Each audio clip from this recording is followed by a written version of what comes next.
I'm Megan Quigley. I am a visiting faculty fellow at Teddy Hall, Oxford. And in my real life, I am an associate professor of English at Villanova University, where I also teach in the Gender and Women's Studies department and in Irish Studies. I'm reading from Ulysses, chapter 9, Scylla and Charybdis. Urbane, to comfort them, the Quaker librarian purred. And we have we not, those priceless pages of Wilhelm Meister, a great poet on a great brother poet, a hesitating soul, taking arms against a sea of troubles, torn by conflicting doubts, as one sees in real life. He came a step, a syncopace forward, on Neat's leather creaking, and a step backward, a syncopace on the solemn floor. A noiseless attendant, setting open the door, but slightly made him a noiseless beck. "Directly," said he, creaking to go, albeit lingering. The beautiful, ineffectual dreamer who comes to grief against hard facts.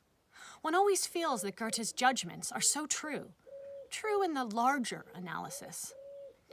Twice creakingly analysis he carantoed off, bawled, most zealous by the door. He gave his large ear, all to the attendant's words, heard them, and was gone. Two left. Monsieur de la Palisse, Stevens sneered, was alive 15 minutes before his death.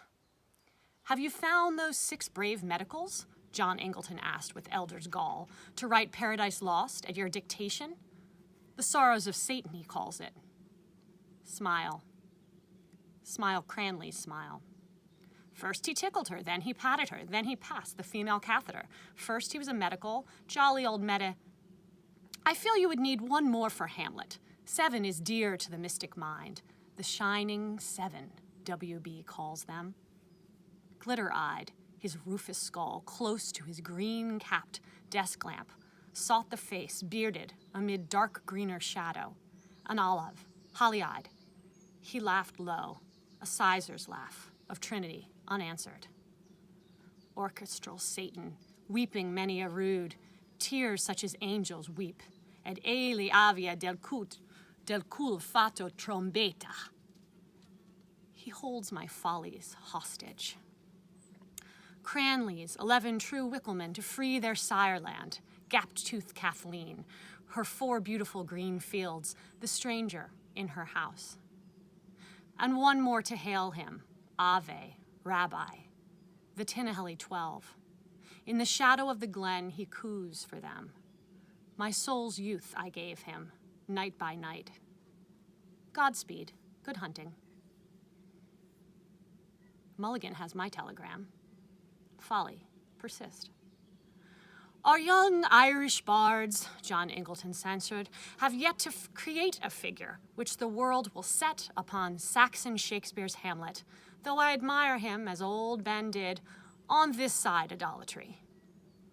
All these questions are purely academic, Russell oracled out of his shadow. I mean, whether Hamlet is Shakespeare or James I or Essex, clergymen's discussions of the historicity of Jesus.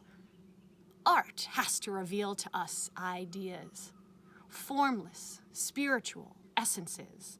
The supreme question about a work of art is, out of how deep a life does it spring? The painting of Gustave Moreau is the painting of ideas. The deepest poetry of Shelley, the words of Hamlet, bring our minds into contact with the eternal wisdom. Plato's world of ideas. All the rest is the speculation of schoolboys for schoolboys. A.E. has been telling some Yankee interviewer, well, tarnation strike me. The schoolmen were schoolboys first, Stevens said super politely. Aristotle was once Plato's schoolboy, and has remained one, so one should hope, John Ingleton sedately said. One can see him, a model schoolboy with his diploma under his arm. He laughed again at the now smiling, bearded face. Formless spiritual? Father? Word and holy breath? All Father, the heavenly man, Jesus Christos, magician of the beautiful, the Logos who suffers in us at every moment. This verily is that. I am the fire upon the altar. I am the sacrificial butter. Dunlop, judge, the noblest Roman of them all, A.E. Arval, the name ineffable. In heaven height, K.H., their master, whose identity is no secret to adepts. The Christ with the bride's sister, moisture of light, born of the ensouled virgin. Repentant Sophia, departed to the plane of the Budai. The life esoteric is not for the ordinary person. O.P. must work off bad karma first. Mrs. Cooper Oakley once glimpsed our very illustrious sister, H.P.B.'s elemental. Oh, fie. Out on it. Foy Teufel. You noughtn't to look, missus, so you noughtn't when a lady's a showing of her elemental.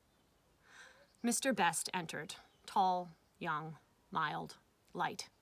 He bore in his hand with grace a notebook, new, large, clean, bright.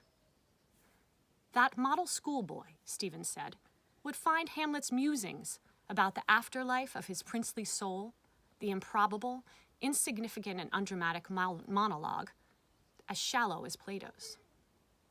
John Ingleton, frowning, said, waxing wroth, "Upon my word, it makes my blood broil to hear anyone compare Aristotle with Plato."